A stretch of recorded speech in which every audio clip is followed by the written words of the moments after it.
Hi guys, thanks for tuning in to another video on ForgottenWeapons.com. I'm Ian. I am here today at the James Julia Auction House up in Maine. I'm taking a look at some of the guns that they are going to be selling in their upcoming March of 2016 auction. And while I did a video once previously on a James Reid My Friend Knuckleduster, but they actually have a significant collection of them here in this upcoming auction, and it gave me an opportunity to take a look at a whole bunch of different models side by side. That's something I really enjoy doing when presented with the opportunity, because I think there are always interesting things you can discover about a gun by looking at a whole bunch of different versions together. It makes it much easier to notice differences and changes and variations. So specifically what I have here is a small frame 22, a larger frame 32, a really remarkably large 41, and a special order model that's actually a revolver instead of a pepper box. So a little bit of background. These were both invented and manufactured by a guy named James Reid. He was born in Belfast, Ireland in 1827, lived there for a while, moved to Glasgow in Scotland, and then when he turned 30, he emigrated to the United States, to New York in specific. And he had begun his apprenticeship in Ireland as a gunsmith and continued that trade in New York. Was, by all accounts, a pretty successful one. He didn't do these at first. He manufactured all manner of typical firearms, single-shot pistols and revolvers, it seems mostly. He appears to have had a significant contract, at least one significant contract during the Civil War, made a couple of thousand guns, revolvers, on contract. Obviously, the Civil War was a period with a lot of demand for small arms. And while he's making guns of existing designs, he's also thinking about his own ideas. And he comes up with the idea for this knuckle duster sort of Derringer pistol. These were intended to be concealable guns. They were, in fact, very concealable guns. And in 1865, he patents this idea. This also, coincidentally, happens to be the year when an illness in the family forces him to move out of New York City up into the Catskill Mountains. And so he moves his business up there. He opens a mill at the same time. This guy was kind of on the ball. He always had things going on, it seems. Well, by 1865, he moves up into the Catskills, sets up his factory, and starts manufacturing My Friend Knuckledusters. My Friend, by the way, is the trade name that he sold these under. That's what's marked on the guns. And apparently, in his own usage, he didn't use the word knuckleduster. He tended to call them either My Friend or Knucklers. Interesting term to use. They are all single-action guns. They're all rimfire, 22, 32, and 41 caliber rimfire. And you know what? They're actually not that bad. If you were to put one of these side by side with like one of those little tiny North American Arms 22 short mini revolvers, the kind of thing they made mounted in belt buckles, you know, you might actually be better off with one of these. They're certainly still competitive in that sort of realm. So that's pretty cool. And I thought it was neat to get a chance to look at a bunch of them. So why don't we take a closer look and see how some of these compare to each other. So you can pretty easily see the size changes in these guns from the 22 to the 32 to the 41. The 32 and the 41 here appear to be built on the same basic frame size. The cylinder is a different size on them, obviously, but the back of the frame here is pretty darn close, where the 22 is a smaller frame, definitely. We'll get to this guy in just a minute. I want to concentrate on these three for a moment. The primary attribute of the My Friend was its compactness and its concealability. It was the sort of thing you could easily drop into a pocket and carry for personal protection. And of course, in addition to being a firearm, it was designed to be a hand-to-hand weapon. Or hand-to-hand weapon really kind of makes it sound a little too dramatic. It was intended to be, think of it as a less lethal option for the 1870s.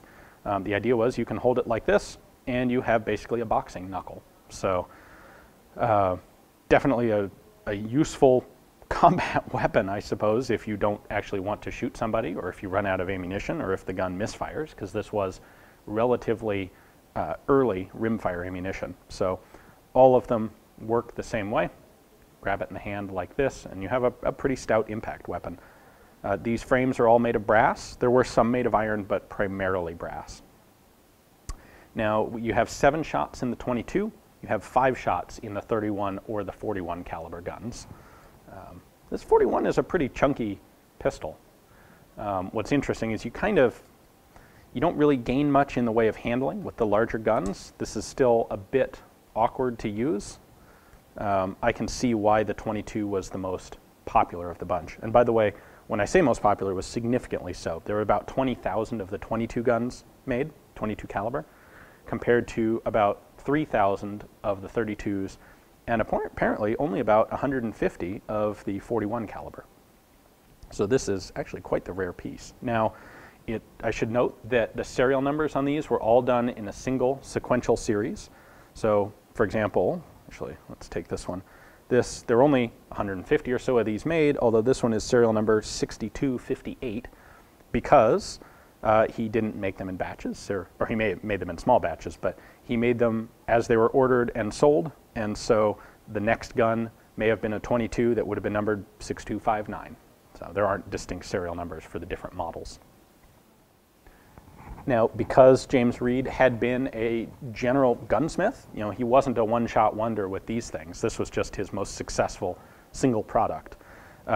Because he'd made revolvers before, he figured why not make them again.